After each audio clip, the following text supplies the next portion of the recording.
YouTube থেকে দেখি এই ভার্মিকম্পোস্ট সারটা আমি প্রস্তুত করি, এবং আমরা কেঁচুগুলো বাইরে থেকে সংগ্রহ করি, আনার পরে এরপরে এই জৈব সারগুলো আমরা প্রস্তুত করতেছি। এবং এই যে গোবরগুলার 15 দিন 1 মাস গ্যাস মুক্ত করার পরে আমরা এখানে ভার্মি ছাড়তেছি। ভার্মি ছাড়ার পরে 1 মাস বা 45 দিন পরে এগুলো আমাদের সারগুলো প্রস্তুত হয়ে যাইতেছে। এবং ভার্মি মলত্যাগ যেটা করে ওইটাই ভার্মি কম্পোস্ট সার। আসলে ভার্মি কম্পোস্ট বলতে মূলত আপনি কেঁচু যেটা মাটি থাকে, কেঁচু সার। তো আসলে রাসায়নিক সারের ব্যবহার কমানোর জন্য এই সারটা, এবং এই সারটা ব্যবহার করলে 15-16টা হরমোন অটো মাটিতে চলে আসে। যেমন এই কেঁচুর যে হরমোনটা আছে, এই হরমোনটা এই সারের সাথে চলে আসে। এই কারণে মাটিটার মান ভালো থাকে, এবং কীটনাশক তো আমাদের দেশের মাটিটা নষ্ট করে ফেলছে। এই কারণে আমাদের এই সারগুলো ব্যবহার করা উচিত এবং মাটির জন্য অনেক উপকার। এবং কৃষি অফিসাররা সর্বক্ষণ এগুলো মনিটরিং করতেছে, পাকে পাকে ওরা মাল নিয়ে টেস্ট করতেছে ল্যাবে, এবং আমাদেরকে মোটামুটি ওরা সহযোগিতা করতেছে। আমরা এই সারগুলো প্রস্তুত করে বাজারে সেল দিতেছি। এবং সবচেয়ে বড় কথা হলো, কেউ যদি এইভাবে সার প্রস্তুত করতে চায় তাহলে আমাদের থেকে পরামর্শ নিতে পারে কিভাবে প্রস্তুত করবে, এবং যদি কারোর কেঁচু প্রয়োজন হয় তাহলে আমাদের থেকে নিতে পারে। আমরা এই কেঁচুগুলো সেল দিই, এবং এই নম্বর দেওয়া থাকবে, ওই নম্বরে যোগাযোগ করে আমাদের থেকে কেঁচু এবং সার দোনোটাই নিতে পারবে। যদি 210 টন একসাথে নিয়ে যায় তাহলে রেট একরকম হবে, আর যদি 2-1 বস্তা নেয় তাহলে রেট একরকম হবে। আমাদের মোবাইল নম্বরে যোগাযোগ করলেই আমরা এটা তাদেরকে বলে দিব। আপনি সার তৈরিতে আপনি কতটুকু স্বাবলম্বী হচ্ছেন? আমি 100 স্বাবলম্বী, এবং আমার এখানে 8টা হাউস আছে, এগুলা কৃষি অফিসারের তত্ত্বাবধানে ওনারা করে দিছে। এবং আমার এই 8টা হাউসে যদি সার প্রস্তুত হয় তাহলে প্রতি মাসে 35 থেকে 40 হাজার টাকা ইনকাম করা সম্ভব। এবং আমার এখান থেকে মাল হবে প্রতি মাসে মনে করেন 6 টন মাল আমার বর্তমানে উৎপাদন আছে। এই 6 টন মাল যদি আমি বিক্রি করি মাসে 40-50 হাজার টাকা পর্যন্ত এখান থেকে ইনকাম করা সম্ভব। একদম নর্মালি 30-35 হাজার টাকা সে ইনকাম করতে পারবে।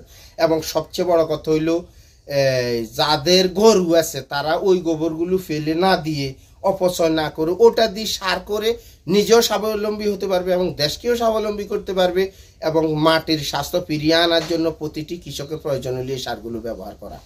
এই ভার্মি কম্পোস্ট সারটি ব্যবহার করি। এই সারটা মূলত পরিবেশ বান্ধব না? পরিবেশ বান্ধব, একদম 100% পরিবেশ বান্ধব, এবং মাটির জন্য অনেক উপকার।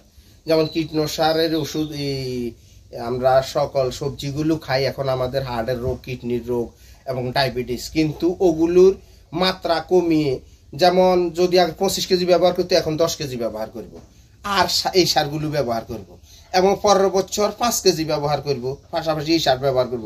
সবচেয়ে বড় কথা হইলে জৈব সারের আপনার মাটিতে গুণাগুণ থাকে 3 বছর। ওই রাসায়নিক সারে তো 3 বছর থাকে না, রাসায়নিক সারে 15 দিন 1 মাস, এরপরে এটার ভ্যালু শেষ। আর সবচেয়ে বড় কথা হলো আমাদের দেশের মধ্যে রাসায়নিক সার বাইরে থেকে আমদানি করতে সরকারের বহু টাকা চলে যায়, এবং ওই টাকায়ও অপচয়, এবং দেশের মাটিরও গুণমান নষ্ট হয়, এবং মানুষের স্বাস্থ্য খারাপ হয়ে যায়।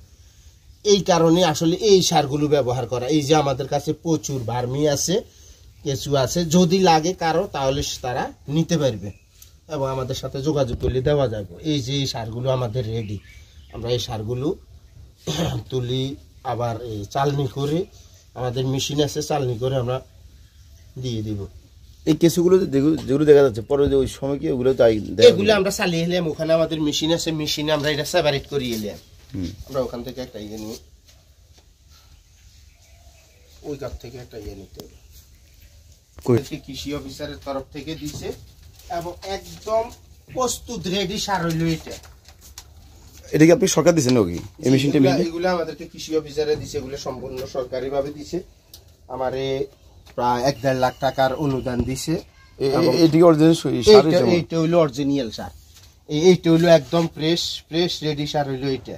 এটাই আপনার যে মানে চাষাবাদ করা ওই যে মাটি এটাই মাটিতে প্রয়োগ করব, সারের সাথে প্রয়োগ করতে পারবো, মাটি প্রস্তুত করতে প্রয়োগ করতে পারবো, এবং এইটা হইলো রেডি সার। এটা শুধু এখন আমরা প্যাকেজিং করে ফেলবো এবং প্যাকেজিং করার পরে এগুলো আমরা কৃষকের আপনার এই উদ্যোগে মানে আপনি বোঝাচ্ছেন কৃষি বিভাগ আপনাকে সর্বোচ্চ মানে হেল্প করতেছে, সর্বক্ষণ আমাদেরকে মনিটরিং করতেছে এবং ওনারাই আমাদেরকে এগুলো সহযোগিতা করছে। আমারে 2টা মেশিন দিছে, তারপরে যাই যে কিছু টিন দিছে, হাউসগুলো করে দিছে এবং এখনো ওনারা আমার সর্বক্ষণ দেখাশোনা করে এবং মাল ওনারা অনেক কিছু বিক্রি করে দেয়। ওনারা আবার কৃষকের মাধ্যমে এগুলো বন্টন করে। মোহাম্মদ শাহজাহান, বাড়ি ভবানীগঞ্জ চৌরাস্তা, লক্ষ্মীপুর।